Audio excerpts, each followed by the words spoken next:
अस्सलाम वालेकुम जी। तो इमिग्रेशन के हवाले से या आप ये कह लें कि इमिग्रेंट्स के हवाले से बड़ा ही अहसन फ़ैसला है अदालत की तरफ से, और ये ख़ास तौर पर उन लोगों के लिए है जिनके जो इमिग्रेशन के केसेस हैं या रिमूवल के केसेस हैं वो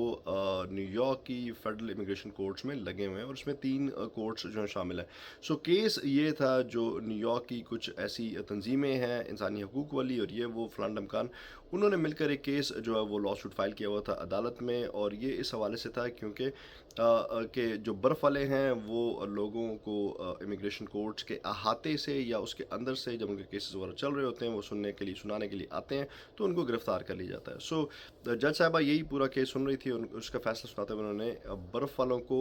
बार कर दिया, या आप ये कह दें कि पाबंद कर दिया, या आप रोक दिया कि आइंदा के बाद वो ये जो इमिग्रेंट्स आएंगे अपना केस वगैरह सुनने के लिए या सुनाने के लिए, या जो भी मामला है, इनको वो अदालत के अंदर से या अदालत के अहाते से जो है वो गिरफ़्तार नहीं कर सकेंगे, या उन पर पाबंदी लगा दी गई है कि वो ऐसा नहीं कर सकेंगे। अदालत का कहना ये है कि हाँ, मुझे समझ में आती है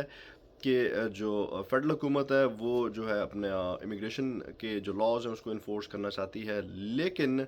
इसके साथ-साथ हमें उन लोगों के हकूक़ का भी ख़्याल रखना है जो कि जिनके असाइलम के केसेस चल रहे हैं, या जिनके रिमूवल के केसेस चल रहे हैं। उनको पूरी आज़ादी होनी चाहिए कि वो बग़ैर किसी खौफ़ व ख़तर के अपना मौक़िफ़ जो है वो अदालतों में पेश कर सकें आके। अगर वो इसी खौफ से वो अदालतों में नहीं आएँगे कि हमें गिरफ़्तार कर लिया जाएगा, तो उनकी एब्सेंस में जो है उनके खिलाफ़ फ़ैसले कर दिए जाएँगे, जो बिल्कुल नाइंसाफ़ी वाली बात है। सो उनके हकूक़ का भी हमें ख़्याल रखना पड़ेगा। इसलिए हम बर्फ़ वालों को जो है वो पाबंद कर रहे हैं कि वो आइंदा किसी भी बंदे को अदालत के अंदर से या अदालत के बाहर से जो है ये न्यूयॉर्क की 3 अदालतों की बात हो रही है, गिरफ़्तार नहीं करेंगे। उसके अलावा अदालत का कहना ये था कि अगर आपको किसी बंदे को गिरफ़्तार करना ही है, कोई ऐसा पब्लिक के लिए ख़तरा है बंदा, या किसी के कुछ तरह के सीरियस मामलात हैं जिसको आपको गिरफ़्तार करना ही है या रिमूव करना है, तो उसको आप कहीं और जाके भी गिरफ़्तार कर सकते हैं। ज़रूरी नहीं है कि वो अदालत ही आएगा तो आपने गिरफ़्तार करना। आप उसको ट्रैक कर रहे हैं, जो भी करें, कहीं और से जाके गिरफ़्तार करें, यहाँ से गिरफ़्तार करने की आपको इजाज़त नहीं दी जाएगी। सो इस तरह के फ़ैसले कई स्टेट्स में और इस तरह इधर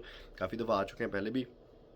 और जो बर्फ़ वाले हैं वो इस तरह के फ़ैसलों को हवा में उड़ा देते हैं। लेकिन इस बार मुझे लगता है कि अदालत बिल्कुल मज़ाक के मूड में नहीं है और बहुत सीरियस है, और अब देखना ये है कि अदालत कैसे इसको इन्फोर्स कराती है, और कैसे बर्फ़ वालों को जो है अपने कैंडे में जो है वो करके रखती है, और कैसे जो बर्फ़ वाले इस चीज़ से टलते हैं। लेकिन ओवरऑल एक अच्छी न्यूज़ है इमिग्रेंट्स के लिए कि वो बग़ैर किसी खौफ़ व ख़तर के जाके अपने इमिग्रेशन के जो केसेस हैं उनको जो है वो अदालतों को या जजेस को जो है वो बयान कर सकते हैं, उनकी मजबूरियाँ या उनकी प्रॉब्लम्स, या अपने आप को रिप्रेजेंट कर सकते हैं। सो एक अच्छी न्यूज़ है। Thank you very much.